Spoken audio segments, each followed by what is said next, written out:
This is MC Fireside Chats, a weekly show devoted to the outdoor hospitality industry, hosted by Brian Searl and Cara Csizmadia. You'll hear from special guests that focus on topics to help your business succeed, all backed by Modern Campground, the most innovative news source in the industry.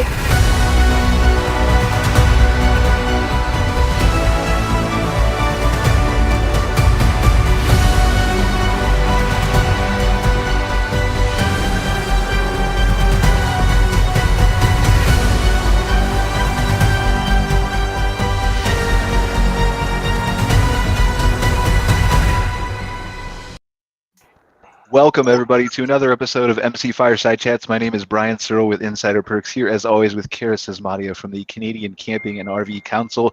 Normally we have Angela Hylton here, who's the editor-in-chief of Modern Campground, but she is currently traveling in Arizona, actually at the Quartzsite RV show.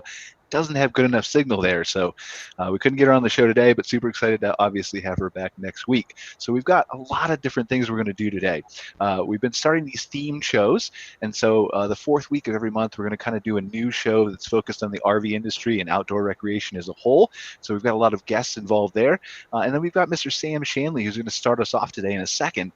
Sam was originally booked as a guest before we decided to change everything up on him and just screw with all this time and his opportunity to talk about his park. We're going to make sure that he gives enough time to talk about that today. So we're super excited to have Sam here. He owns a glamping destination in Covert, South Haven, Michigan. But let's just talk about who we have on the show, and then we'll turn it over to Sam, and he can tell us a little bit about what he's got going on. So we've got Phil Ingrassia from the RVDA of America. I feel like I have to say that, even though it's not of America, because we also have, who is having internet issues, Eleanore Hamm from RVDA of Canada, who's going to join us. So Phil is at NTB Stag in Las Vegas, right, Phil? That is correct. All right, and then we Eleanore Hamm's in her office, and Shane's in her office, and Kara's in her office. I feel like we should all strive to be as good as Phil with our backgrounds and our traveling for these shows. But and then we're super excited to have Patrice and Kevin here as well, who are the hosts of RV There Yet, which is a new TV series that started airing in January on Discovery Channel. So we're super excited to talk to them about kind of their experiences. They said we were talking before the show, they were at the Florida RV Super Show and some different things like that. And of course, we want to hear about their series and all that kind of cool stuff that they have going on. So, but let's kick it off with Sam here. Sam, do you want to just introduce yourself? Tell us a little bit about what you have going on there in Michigan. Yeah, happy to. Hi, everybody. My name is Sam Shanley. Last year, I started a new business, Off Map Glamping, with my co-founder and my friend from college, Mike Doyle, who is not here today. And so I am actually based out of Chicago. I don't know if anybody can see this, but probably not through the glare, but this is scenic in Chicago. But our business itself is a couple hours out of here. So about 2-hour drive from Chicago in South Haven, Michigan. And so we just opened Off Map Glamping. It's a new glamping resort. So we have no RVs. So for anybody here to hear about RVs. Perfect, right? Perfect. Yeah, we're a change of pace. So our that's our website there, stayoffmap.com, if you guys want to look us up. But so this is our first year, going into our second. And so our business model is really, camping for kind of two groups of people, either folks who are interested in having a kind of an outdoor experience or an outdoor adventure, but haven't camped before, are looking to dip their toe in the water, but maybe not fully commit yet. And so we get a lot of folks with us who have never camped before, and this is kind of a good entry point for them. And then we do get a lot of folks who have camped before, and they're kind of experienced, almost professional campers, and they're just looking for a weekend to do it with a little bit more luxury. They don't have to pack out, they don't have to pack in, just kind of show up and everything's ready. So we've got last year we had a dozen safari tents. This year we'll be going to 20 tents. And so they're all furnished. They've got king beds in them, wood burning stoves, furniture. They're super nice. Yeah, it's a very nice product. Yeah. And so we serve breakfast on site, and then we've got, a 75-acre property that some folks are just looking to hang out on site all day. And so they'll do walks through the woods, or we've got a blackberry orchard and we've got a blueberry orchard. And so some folks will pick berries, which are in season, or they'll just hang out, and then we do fires in the evening. But then we're also between a couple of big vacation towns, South Haven, Michigan and Saugatuck, Michigan. Are big tourist destinations. They've got beaches and wineries and more bars than anybody knows what to do with. And so we get a lot of customers who just are looking for basically a hotel while they stay in a vacation town, but figured, why stay in a Holiday Inn when I can go glamping instead? So that's kind of the nuts and bolts of us. like I said, we're about to open our second year here, and we'll run kind of June through the end of October. So yeah, that's the nuts and bolts of us. Happy to kind of talk more about any specifics that folks might find interesting. So what does the... Go ahead, Cara, please. Yeah, go ahead.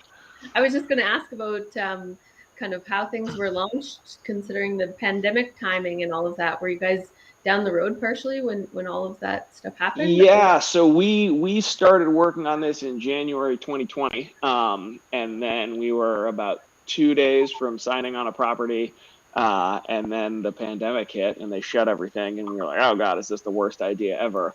And I think, as anybody in the camping industry now knows, no, we should have sprinted ahead, because that would have been the absolute best. But nobody knew anything, and hindsight's 2020, and so we just didn't do anything for 3 months. Well, we were like, is this the worst time to ever start a travel business? So in hindsight, I wish we'd run a little bit faster, and then during that period, but there was no, I mean, everybody knows there was no way to know back then what was going to happen. So yeah, we took a pause there, and then by the time we unpaused, the place we're working on was no longer available, and so we refocused, and we ultimately found a new piece of property here in Michigan, and it's been great. I think we've really benefited, as everybody else in the outdoor industry can attest. People aren't trying to fly a lot of places. City centers are closed, and so you're not going to go to Manhattan for a vacation, or pick your city of choice. And so outdoor things have gotten a lot of leverage from that. So from that perspective, it's been really great for us. Yeah, I bet. I think nearly doubling your capacity is a good testament to your success in the first year. Yeah. Yeah, no, it went really well. So we're really excited for year 2, especially when we know how to do things better. Sam, did you have a lot of? Sam, did you have a lot of? Did you have a lot of bureaucratic red tape to get through to get your business going, or was that pretty smooth in Michigan? So we would have. So this is actually the 5th property that we went under contract at. And every property has its own foibles. Some of them are legal and zoning. Some of them are regulatory. Sometimes you find out you're in the floodplain and there's nothing you can do. We lucked out because there are 2 tiny townships in the state of Michigan that do not have zoning, and we are in one of them. So we didn't know that when we first saw the property. But as soon as we found that out, we quickly went under contract. So I will say, for anybody who does glamping will tell you the hardest part is getting the property zoned and switched to what you want, because the specifics of what you need are a little bit different from other campgrounds, and just kind of the structure of how we're laid out is a little bit different, and so that can make it a little bit harder. But yeah, like I said, we tried this 5 times, and zoning was the hardest part. And for us, as we were thinking about, the business launch, we said, well, frankly, if we know that's the biggest challenge and that's sort of the upfront challenge, for us, we kind of saw that as a benefit, because if we fail, well, then we failed at the very beginning, and we're not going to burn 2 or 3 years of our lives on this and then find out this problem way down the line. It's basically, if we don't get through it up front, then we won't get through it, and we'll, I'll go back to working a desk job and being way more sad. So I think what Sam is saying is, if you want to start a glamping business, there's a tiny town in Michigan that's got land available, and everybody come to us. Yeah, I shouldn't have said that, but whatever. So how did you decide to, Sam, as an entrepreneur, how did you decide to get into the glamping side of it versus a campground or an RV only, or all the other options that were available to you? Yeah, so this actually started, so before I operated a glamping business, I was a venture capitalist, of all things, if you can believe that. And at one point, I had quit my job temporarily and did a 6-month road trip camping my way across the country, which was awesome. And I saw a bunch of different kind of versions and flavors of this, which were all really neat and seemed like an awesome product. But I just didn't realize those were a business. And then one day I stumbled on Collective Retreats and Under Canvas, and they looked like awesome companies that were doing really well. And we just kind of said, at the time, there weren't that many. This would have been 4 years ago. So at the time, there weren't that many glamping businesses out there, and it seemed like a very underpenetrated market. Again, the theme here is hindsight is 2020. If we had sprinted then, that would have been the case. Now, the town we're in now is about to have 3 glamping resorts, potentially a 4th. So it's getting very crowded now. 20 now, Sam. 20 now. Yeah. They're all watching. Yeah. Zoning? Yeah, exactly. But when we were starting this, it just felt like there are 2 big companies, maybe 3, depending on how you consider, glamping, intense at least. But each of them only had, 5 or 6 locations. And so it felt like there was a lot of room to grow here. And I do think that's still the case, but I will say, warn anybody trying to come into it, every year more folks like us are joining and starting locations. And so I bet this will be a pretty crowded space soon. But for now, there's still some room to grow. Hey, Sam, I'm curious, as far as the septic system and requirements like that, what's the difference between a pure glamping resort and what you'd need to put in for a campground or trailer resort? Yeah, so it depends, in the U.S. at least, it depends state to state. So every state and sometimes local counties have their own septic requirements for campgrounds. Ours is regulated at the state level by Michigan, and Michigan just has blanket. They consider us rustic just because there's no toilets on the tent itself. And so for those, they just have a blanket 75 gallons per day per site septic rule, which I know is different from their requirements for a full hookup. But we don't have trailers. I just don't know that number off the top of my head. But yeah, so for us, we just had to build a giant drain field. 75 gallons. 75 gallons per day is insane. If anybody from Eagle in Michigan is listening, you should change that rule because it's ridiculous. That's like 6 showers per tent per day, which we don't get. But what are you going to do? So we work a little bit on that. So we work with the state, and they've kind of told us, look, if you do measurements and you can kind of show your septic usage annually compared against your occupancy, if you've got good data there, we might ease up on that. So we've installed kind of water saving solutions, pull chain, showers, things like that, and then just kind of a meter on our septic system in the hopes that in a couple of years, if things are going well, we want to expand past our current septic capacity, we might be able to say to them, hey, look, we're not using half of what you've sized for. Can we go up a little bit? But that hasn't happened yet, so we're crossing our fingers. It's great to hear they're willing to be flexible. That's not always. Well, that's what they said on the phone. We'll see what happens when push comes to shove, but that's what we're hoping. Awesome. Well, Sam, feel free to hang out with us. I think we want to pivot here we got a lot of guests here we want to cover, but feel free to hang out with us. And if you want to insert yourself into any of the other conversations here, please absolutely do so. It's kind of an open discussion format. So maybe we'll start with Patrice and Kevin here. Patrice and Kevin are, again, the hosts of RVDA Yet on the Discovery Channel. Patrice and Kevin, do you just want to tell us a little bit about your show, how you got started, how you got into it, kind of the process? Sure. Yeah. Well, I spent the last 22 years producing a fishing show, believe it or not, on Discovery Channel and others. And then the pandemic hit. And we couldn't go out fishing. They closed down all the ramps. And so Patrice and I started thinking to ourselves, what can we do if this business doesn't continue? So, and we had just thought of all with the pandemic, the RVs were going crazy. And so we went ahead and started this show. We own the show. Discovery does not own it, so we own it, so we're able to do some things and have sponsors and partners and things like that. So it allows us to do a lot more editorial content and engage the fans a lot more. So it's really kind of a fun break from fishing. We've always been RVers. When we did the fishing show, we traveled from Texas all the way up to Maryland. We were a saltwater fishing show, and we did trade shows and boat shows, and we hitched up our trade show booth behind the RV.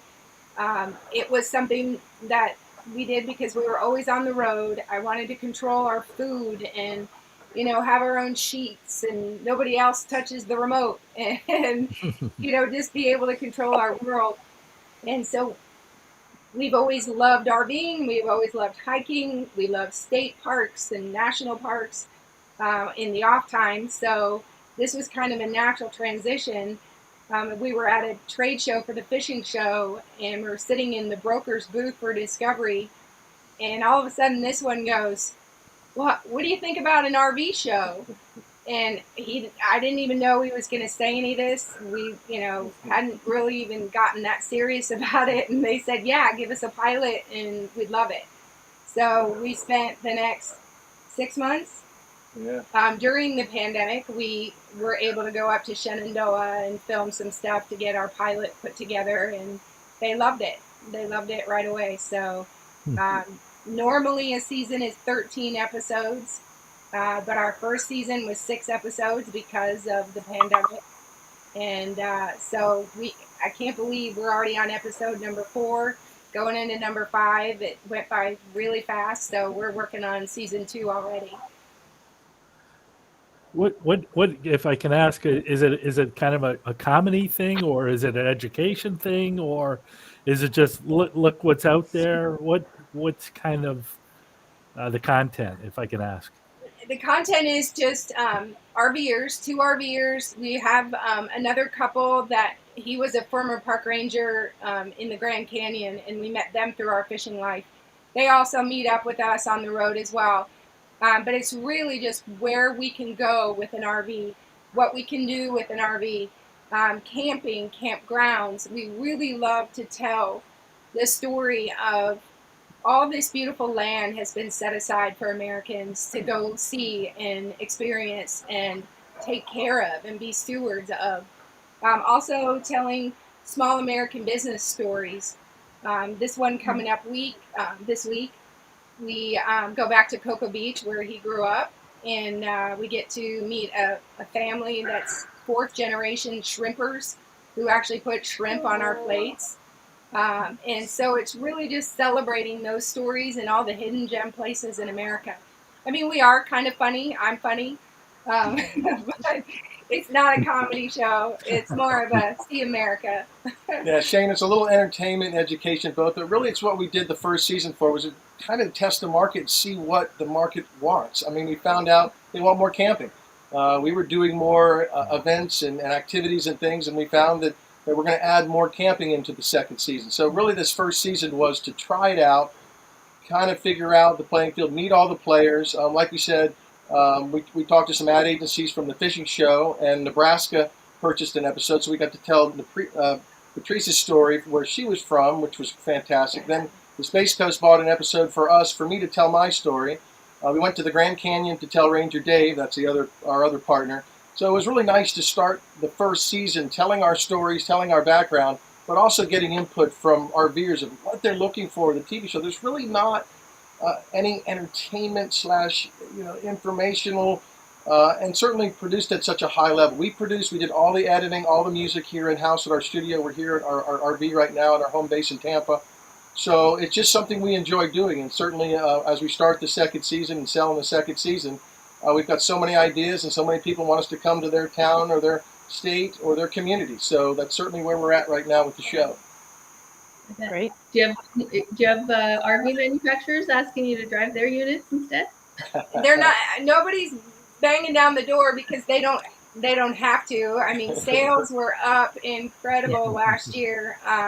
We went to the Tampa RV Super Show last week, and we went in on Industry Day, and we did finally get to meet with some of the marketing teams of the manufacturers, all of which loved the show, had seen it, loved the concept, loved the idea of retaining those newbies. So many new people bought an RV during the pandemic, and I would venture to say it's not for everybody, and they may not keep that RV, but I would love to motivate them with our show and how to retain those people and keep that generation going with RVing. And really, I'm big on etiquette too, in camping, in hiking, leave no trace, just be respectful. I want to use this, pun intended, as a vehicle to really, teach people how to have fun, but also be respectful. Yeah, I love that. It's definitely a valuable asset to bring, especially, like you said, in this environment where there's so many individuals fresh to the market and experiencing it for the first time. Yeah. I think because there's so many new RVers out there, they love to see pictures of where they can go. So if Yeah. you're going to new places and they see this beauty, right? They're all excited. Man, let's go, right? Right. So everybody's very visual, and you start to get some ideas on where you can go when you actually see some of the sites. And Shane, certainly I'm going to add to that. We did a show in Nebraska, and the name of the episode is Not Just Cows and Corn, because we ended the show at 4,000 feet at Chadron State Park in Nebraska. And every comment on social media was, I had no idea that was in Nebraska. So certainly having an impact for the Nebraska Game and Parks, our client, there's going to be a lot of people checking out Chadron State Park, and we urge everybody to check it out because the buttes, the park was super clean. I mean, it was just a really cool place. But to be able to show that, what hasn't been seen before, we went to the Grand Canyon, everybody's seen it, but everybody said that our take on the Grand Canyon was very RV-centric. We stayed at Desert View, which was a dry camping one night. We went to Trailer Village, which has full hookup, and Shane, sorry to say, or Sam, sorry to say, but we were glamping. We had a carpet and we had TVs. That's glamping RV style. So I forgive you. But that's really what we're looking for, is to show people Americana, things that you wouldn't see that all of us in RVs can go to, whether we have an extra vehicle or whether we have electric bikes. We love our electric bikes. We did the electric bikes in the Grand Canyon and rode the entire 8 miles out to Hermit's Rest on bikes, and it just was probably the best time I've had at a national park, was not having to get on the shuttle system or deal. And again, during the pandemic, it really helped out because people were a little sketchy and wearing masks and things like that. So we didn't want to wear masks on the show, and so being apart from them was really well. So it was just really neat to check out some of the state parks and national parks. I think that's really important for when you talk about first-time RVers and people get their RV and they tend to go to all of the traditional spots, right, that they know of, and they're very crowded and it's difficult to get a campsite. And so all of those issues come up, and it may sort of impact their initial experience. But I think a show like yours, it sounds fun because you're showing, some different areas, and maybe you'll want to come up to Canada one day, but showcase some areas where, what people can do that's not just sort of the traditional, typical experience. Well, it's interesting you said that, Eleanor. We had originally started with going to national parks because we thought, these big national parks, and then we realized, wow, they're crowded. Wow, we can't fly our drone. Wow, we can't. There's so much permitting issues. So we really have changed the focus for the second season and are focusing on state parks, really unknown parks that really need the marketing. The national parks, I think Yellowstone had the biggest attendance in their history. They don't need more people. Yeah. So really we're looking for the other parks, like a Custer State Park or a Wind Cave National Park that doesn't get seen a lot, so that we can show people that there's other things except the big 10 or 20 that are out there. So the RV campgrounds,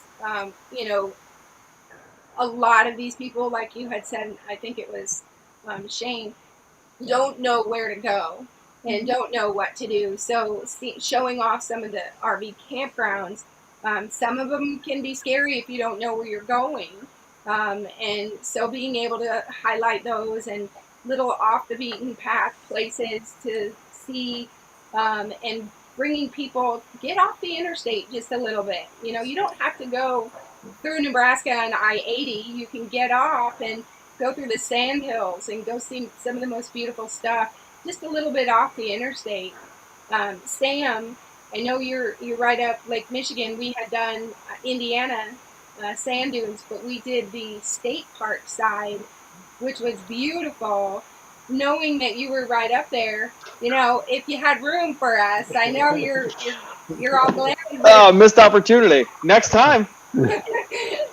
Y'all are in the area. We'd love to have you. Yeah, showing off those little mom and pop campgrounds, RV campgrounds, and helping them, do well as well.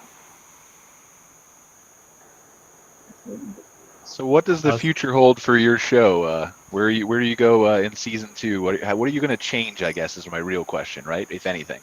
Yeah, specifically, we are going to change the format to really just highlight state parks and local flavors. And small American business highlight. Really tell a story of why that business is doing well in that area. We are talking to several different tourism boards right now to kind of plan out our route. We have a handful of, each of us have our list of, okay, I would love to do this, but, it's budgeting right now. Talking to the manufacturers, talking to the dealerships, raising the funds right now for our season. Our crew is ready to go. We're ready to go. We just got to get the budget put together, and then once the weather is nicer in the rest of the country, we'll hit the road maybe end of April, beginning of May, to film for season 2. Awesome. I see Phil over there nodding his head, and I know he was telling us before the show that his wife is from Nebraska. Phil, we're going to talk about NTP Stag, where you're at, in a second, and so I want to welcome you onto the show here. I know you've been listening in the background, but have you ever been to the state park that they were talking about in Nebraska? Is my opening question. Not the Shadron State Park, but there are a number of state parks in Nebraska that are great. There's some around Lincoln. I can't remember the name of it right off the top of my head. Maybe you guys remember. Flat River. Yeah, yep. And then I've also done canoe trips on the Niobrara River, which is another hidden gem close to the South Dakota state line. And you're right, Nebraska's full of surprises, that's for sure. Yeah. So what does NTP Stag look like, Phil? You're sitting here live with us, right? Right. Well, I am in Las Vegas, Nevada this week for NTP Stag. And for those of you that don't know, NTP Stag is one of the nation's largest distributors of aftermarket products. So when you go into an RV dealership and you go into that parts store, distributors a lot of the time are supplying all those parts to the dealerships. And so at this show, you're seeing everything from towing systems to braking systems, battery systems, even plug-ins and things like that, and then air conditioners. So it's big business to supply RV parts and accessories. And certainly, if you look at a dealer's overall business model, for a lot of dealers, the fixed operations, service, parts, warranty, all that's a big slice of the pie for a dealer's overall revenue stream. So what is go ahead, Shane, please. No, I was wondering, Phil, what are the guys saying about supply chain? Are they starting to build up their inventory, or?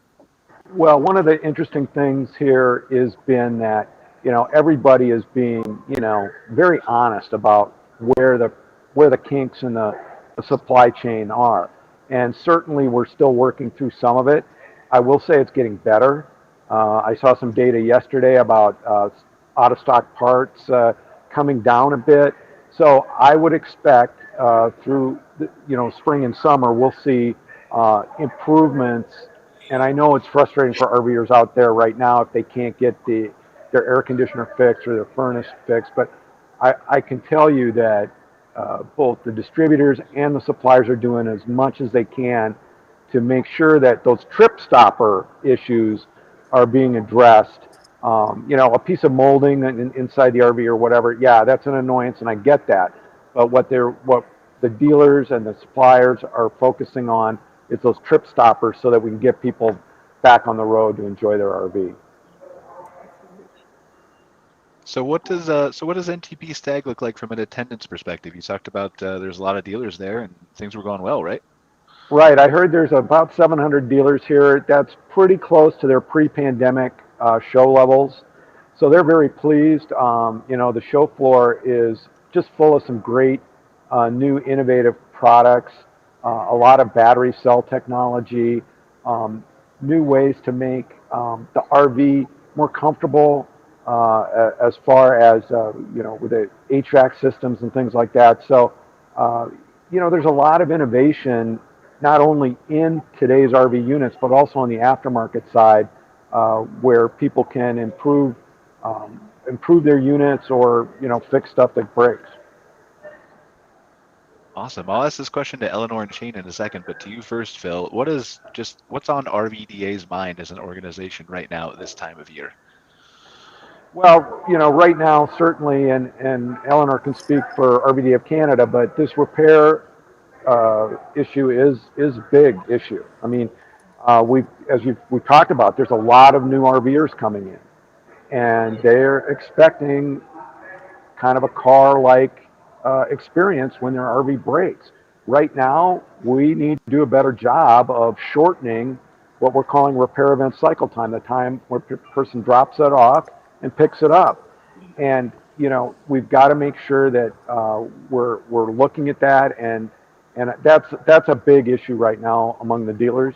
I would also say, building inventory back. It's well documented that we had over 600,000 units shipped in 2021 in North America, but there's still some shelf space to fill on dealer lots, and especially in the entry level and mid level travel trailers and motorized products. The manufacturers will be still building at a very high clip, I think, over the next few months.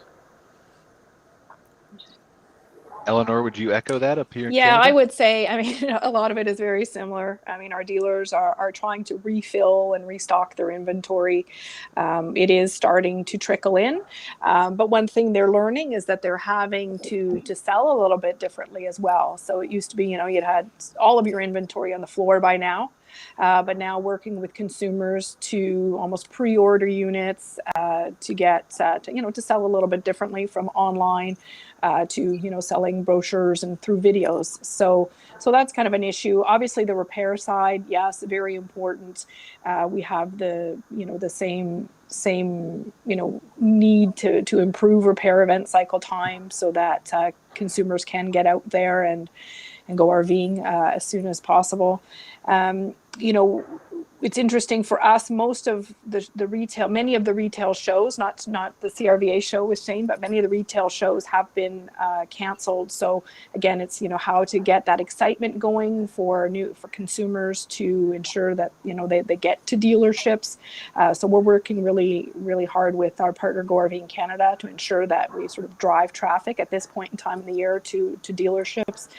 And then the other big issue for us as well, or the dealer body, as we're hearing, is personnel. I mean, it was always, skilled labor, the technicians to fix the RVs, but it is personnel in all areas. And it's not unique to the RV industry, but just finding workers that are able to be, reliable and can work at the dealership. So we're helping to try to assist our members with those issues through different endeavors in terms of recruitment and just elevating the career paths available in the RV industry. Phil, you look like you were nodding and you agree with Eleanor with the technician issue. Oh, absolutely. And, I think one of the big advances over the last several years has been the RV Technical Institute that is open now in Elkhart. Yeah. And they're using kind of a hub and spoke model. They're setting up authorized learning partners all over the country. And so there's a real effort. Oh, no. What, did we lose Phil? All right. Well, what happened in Vegas stays in Vegas. He's back. I'm back. I saw that. Yeah. Anyway, I was just talking about the RV Technical Institute. Yeah. Yep, we heard most of it. So we weren't sure how long you were going to be gone, but it's pretty quick. So, okay. Shane, same question to you, I guess, from the Canadian Recreational Vehicle Association side of things, and then if you want to touch briefly on the Toronto show that's coming up too. Yeah, thanks, Brian. Yeah, I'll echo, Eleanor's concerns. As an industry, we're no different. I sit on a lot of tourism calls, and the tourism and hospitality industry is just begging for people. And you name what industry, they're all short and they're all looking for people. So my feeling is the RV industry has to really get themselves out there and attract people looking for maybe something different. It's definitely secure right now just because of, the way the shipments go. So it's a secure job. It's a secure career. And I think we need to promote ourselves to attract new workers because there's going to be a lot of competition for employees out there, no matter where you go. but as far as the show, it just different provinces up here have had different COVID mandates. Some open and close differently, and it's not a perfect world, but Ontario is opening up enough with enough of an advance notice here for us to have our Toronto Spring Camping and RV show at the beginning of March. Not everybody feels comfortable with the timing, but we think that we can do it safely, and we're hearing that consumers just want this all to be over with, and they want to start thinking about camping, start thinking about the season, and just be frankly done with all the lockdowns and everything. So we're certainly hopeful that that people come out and enjoy themselves. So Patrice and Kevin, I want to throw it back to you for a second. From a consumer perspective, right? I mean, obviously you do your show, but you're traveling around and you're consuming at national parks and state parks and things like that. And you were just at the Florida RV show. How does this impact your perception of restrictions, lockdowns, of the shows, of the attendance that you're seeing, of all those kinds of things? What goes through your mind? I agree with Shane. One of my big things is the RV industry needs to kind of get, they've been very conservative for years, and I think we need to really get out and engage this new market, all these new customers we have. So something like that we're doing, get behind something like this so that, we can, like Patrice said, continue educating people so we don't lose people. It's one of those things. The trade show was fantastic. They had set some of the first day records, I think, of attendance, and it was very well. I think people are dying to get out and get back to camping. I think it's also, we do live in Florida, and we have, I will say we're lucky to live in Florida in that a lot of the restrictions and things have been lifted.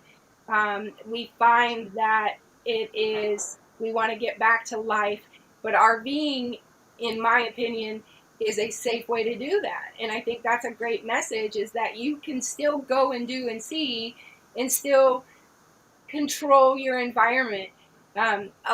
Years ago, and why I wanted to control my food back in 2005 is I was diagnosed with thyroid cancer. And it was something very important to me at that time that I wanted to, control my environment. And that was also contributed to why we bought an RV and why we're RVers, aside from the fact that I hate to fly. So I think it's a good message to people out there that, you can go and see America and Canada and go do and live your life and still be in control and be safe. So I think, that would be the message. And I think that's what we need, help on getting that message out. We're a great platform for it. So we've got obviously Phil and Eleanore and Shane all on here from the RV industry in general, right? Both Canada and the United States. I know your probably exposure so far has been limited to the industry itself as versus the consumer side of things, right? But what is do you have a perception? Have you come across it enough to form an opinion of how the RV industry is impacting your travels and your goals and your show? I don't think they're there yet, and this is my opinion. I don't think the RV industry is caught up to the popularity of everything, like Phil was saying, in terms of service and technicians, and now we have so many RVs out there. The consumer base is there, and you've got hungry, willing people to go do, but you don't have the people to get you on the road back and fixed up. For example, we did purchase this RV. We did not have a refrigerator for 3/4 of our season. We lived out of two little portable freezer refrigerators, and somebody who likes to cook, it was not fun. So because the part was not there, and then the service, and then booking our time to get in, and then the turnover in technicians. So it's encouraging to know that there is a technician school that's going in. I think we need to encourage more trade, careers for our kids, really getting people into this, because this is an industry that's not going to go anywhere. It's growing consumer-wise. I think the industry needs to catch up with the popularity and the infrastructure. So a question for you, Phil, and maybe a little bit of a hard one, but I'll try to be a softball a little bit. When you talk about the supply chain issues, we obviously know this is definitely not an RV industry problem. This is a worldwide, every industry, grocery, whatever problem, right? Are there ways that you've heard discussed, or that things that are being planned out to avoid a similar situation like this happening in the future? Obviously, we can't control pandemics and things like that, but. Right. Well, we kind of had a double whammy because we had all this demand, right? 600,000 units in 2022 or 2021 last year. We've never seen that kind of number before. So you're building a lot of units. They need refrigerators, right? Then you have refrigerators breaking, so they need parts. And so what I think you're going to see different types of systems put in place so that not only are the suppliers building refrigerators to put in new units, but they're also at the same time saying, okay, but these parts are not going to go into new units. These are for our aftermarket customers, right? Okay. So you've got two buckets of parts to use versus, oh, everything's got to go for production or whatever. So I think those are the kind of things that the suppliers and the manufacturers will be working on moving forward. Just modernizing their systems and like you say, catching up with that installed base that we've got out there right now. Well, it's really great. Oh, sorry, Brian. Oh, go ahead, Cara, please. I was just going to ask if anybody's tracking specifics about what the impact of this supply chain issue is having on the used market. Well, SSI, who does the retail sales, is finally figured out a way to track used sales in the U.S. And Eleanor, I don't know if they're doing it in Canada as well, but I haven't seen the 2021 numbers, but the 2020 numbers, there were like 750,000 used units changed hands, right? So some of those are sold through the dealer, but a lot of them are consumer to consumer sales, right? Private sales. And those, I'm biased. I work for dealers, but our studies show that the most dissatisfied RV owners are those who buy private sale because the unit hasn't been checked out. It may not even be what's represented. So, we encourage people to, even if they do a private sale buy, to go to the dealer and get it checked out. Because, certainly the used market is growing along with the new sales. Well, I think that holds true probably, Phil, outside of the RV industry too. I would imagine if you did a satisfaction survey, and they probably exist on the auto industry, that more people are unhappy buying their car from the neighbor down the street than they would be a dealer too. Right. So, yeah. But it's good to see that you guys are pivoting and adapting and changing and trying to create some solutions to this, to these problems so that they don't happen again. So what else do we got to talk about, Cara? I know you're on a couple boards there in Alberta who had planned shows. They had to be canceled, unfortunately. But what's going on, just because you sit on those boards, what's going on in your mind as far as the RV industry goes, Cara? Yeah, we have seen our RV show events here in Alberta. The Calgary and Edmonton RV shows were unfortunately canceled just because of increased restrictions again here, specific to capacities and things like that impacted our ability to have a show that would be viable, frankly. And so, there's lots of factors that are going into that, but I really love to see RVDA of Alberta is really pivoting in terms of their strategic planning around, still drumming up exposure and interest in the RV camping lifestyle at that time of the year where people are just kind of really getting eager to get out and start booking their trips and all of those things. So actually I just before this, I had a call with their team and we're working on some cool strategies to create content specifically in some of our campgrounds and we're doing some cool fun events leading up to our RV Learning Weekend, which is always awesome here in Alberta. So I think the appetite to get out and camp on the consumer end is as good as ever, and that's great to see.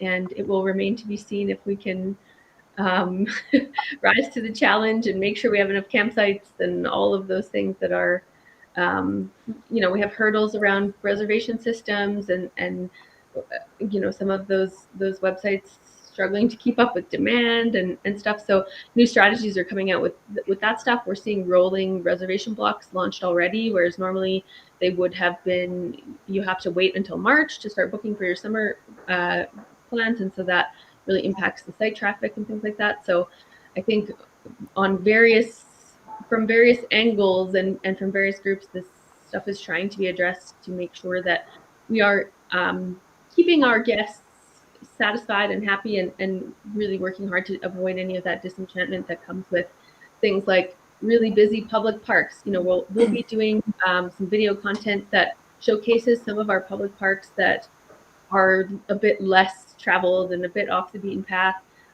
We are really pushing for our private campgrounds to get more exposure to them. They're certainly less known, I think, in this province than our provincial and federal parks can be. So lots of exposure for those will help, I think, move some of that traffic that typically visits a public park into some of our private smaller campgrounds, which I love to see, and I think would be great for everybody. So lots of stuff happening.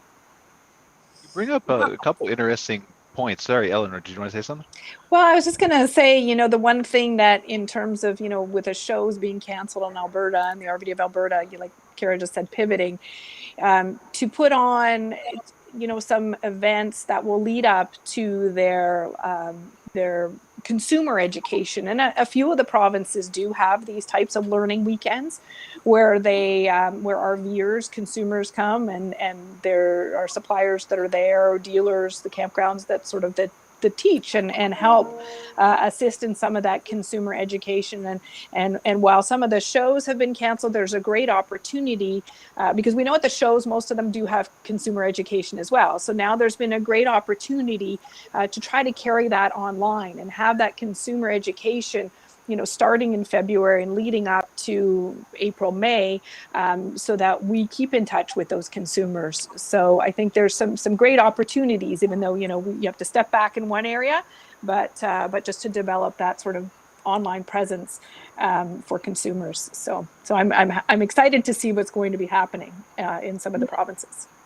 Me too. I think it's very similar to you were mentioning earlier with the dealers really pivoting in terms of sales strategies and things like that. In 2021, I bought a vehicle for the first time in my life without ever seeing it in person beforehand because of supply chain issues. They showed me a video and we did like a video live 360 tour, and I paid a whole bunch of money without ever seeing this in person. And I think more and more consumers are going to be willing and open to do that. And I'm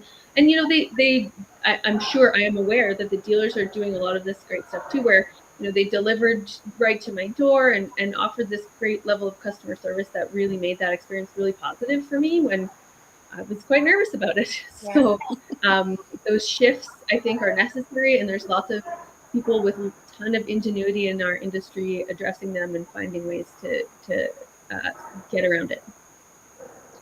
So I want to toss out an open-ended question, right? I'm obviously much more familiar with the campground industry, private campgrounds. I've been working it for over a decade than I am with the RV industry. It's kind of something I'm learning, as Phil and I have discussed, kind of my ignorance with NTB SAG and a bunch of other things. So my question though is since this is our first RV industry show, we obviously are broadcasting to a lot of campground owners and kind of growing that RV industry audience. How does all this tie together from a RVDA perspective, from a CRVA perspective, from a sitting on a board like Cara does perspective, or even from an RV show perspective on Discovery Channel? How does all that tie together? Where do the lines blur? How do what goes through RVDA's mind when it comes to the consumer and to the industry and to all the other facets, site availability that we were talking about, that impact everything that we all do? Just toss it out to anybody who wants to take it. I'll just comment, Brian. We're all in this together, and the dealers, the manufacturers of campgrounds, and obviously our consumers. And I feel that expectations, especially today, need to be conveyed. So there's no surprises, and that we lose. I think I feel like this. Tell people the way what to expect, and you may lose one or two consumers who say, I don't like that. But if you don't tell them, and they buy and they get surprised, and then you lose 5 or 6 or 7, then then you have a problem. So, as an industry, I think we communicate with each other very well. Hopefully, that gets down to the consumers so they understand and they can appreciate our what's going on, and they're not going to be surprised later on. I think there's always room for improvement in that. Right. I would Yeah, also I would say, say Shane, that we always talk about. I'm sorry. Go ahead. I was just going to say go Phil ahead, or Phil. Eleanor, and you both talked. Go ahead, Eleanor. I'm sorry. Go ahead, Phil. No, I was just going to say I think we're going Okay. to have to continue to work together because we've got a lot of product innovation coming. I mean, you saw that at Florida RV Super Show with some major announcements from Thor and Winnebago on electric vehicles. But what's going to start showing up first at campgrounds are electric vehicles, the Ford Lightning, the Rivians. So, that's going to be very important for the two industries to talk to each other to make sure that we have, like Shane was saying, we have the expectation there that they understand how these these new technologies are going to function at the campground, and what we need to do as an industry to make sure that these new technologies work and people can enjoy the traditional experience that they've come to expect. Yeah, and so just to carry on Phil's point is, it's really being together. And I would, if I were a campground owner, and we know the dealers, but really to work closely with your dealers and other people in the industry, because there's information that we could be supplying or letting the campground operators know this is what's coming down and this is what you should be looking for, and just to make sure that they're aware of the trends and opportunities that exist for them. So I would just encourage encourage the campgrounds to get to know your local dealers, work together, because we are all in it together, and that will ultimately make sure that consumers have a better experience. I think from an entertainment standpoint, for us, we're the perfect mouthpiece for all the messages. Our number one goal is to entertain, motivate, and inspire people to go out and see their country, their states, in RVs. But we want you to have fun. So at consumer shows or dealer events, kind of breaking out of the norm of just a standard seminar in a little off room, maybe bringing that seminar in the booth with the RVs there and doing it hands-on, or, I don't know, you're the entertainment guru in terms of shaking it up a little bit to get your message across in a fun way. Yeah, we've got to try more what we call realistic scenario type education, as opposed to what I call the circus act, entertainment. It's each dealership or each manufacturer can add to their booths with entertaining, with education, with more stuff that feels natural. I found that when we went to the RV Super Show in Tampa that it was very much a classroom setting, 4 walls, seats. Away from all the product. Yeah, and away from, everybody wants to be around the product and talk the product. And so certainly, like Eleanor said, getting with your dealerships from the campgrounds, talking to dealerships, go even further. Go to the Economic Development Council. Go to the tourism boards. Let them know that there's a show out there that can come and stay at your park and promote the park. We're all about small parks when we're going to our destinations. It's what we prefer. We like to meet people.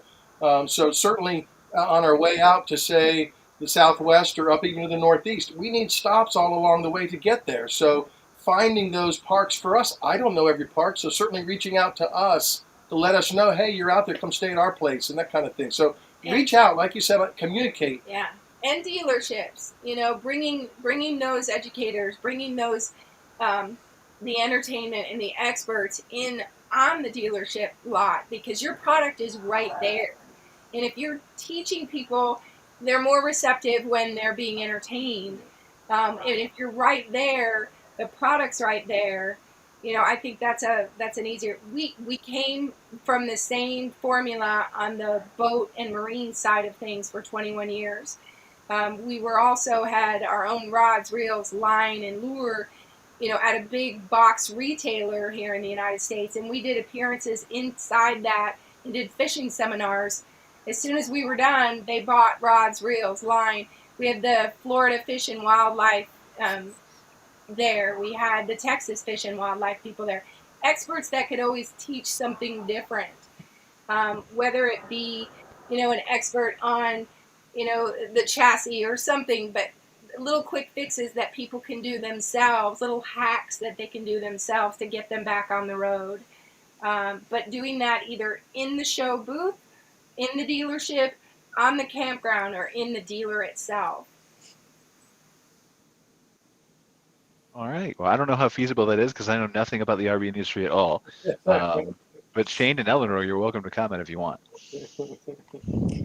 Well, no, I think those are all great points for sure. Mhm. It's I like the entertainment component and, and education. I mean, as an association, that is one of our primary goals. I mean, we do work towards educating the dealers, but there are lots of opportunities for educating consumers as well. So thank you for that feedback, and we'll pass it on to our different dealers and different show promoters. And I was going to say, if you do have any promotional material, for the show itself, we'd be happy to send it out to our membership as well.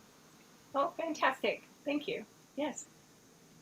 All right. Well, we seem to have lost Phil, who was at NTB Stag, which is fine. We really appreciate him staying on as long as he did in the midst of a live show. We're getting ready to wrap up here, though. So, Cara, any final thoughts?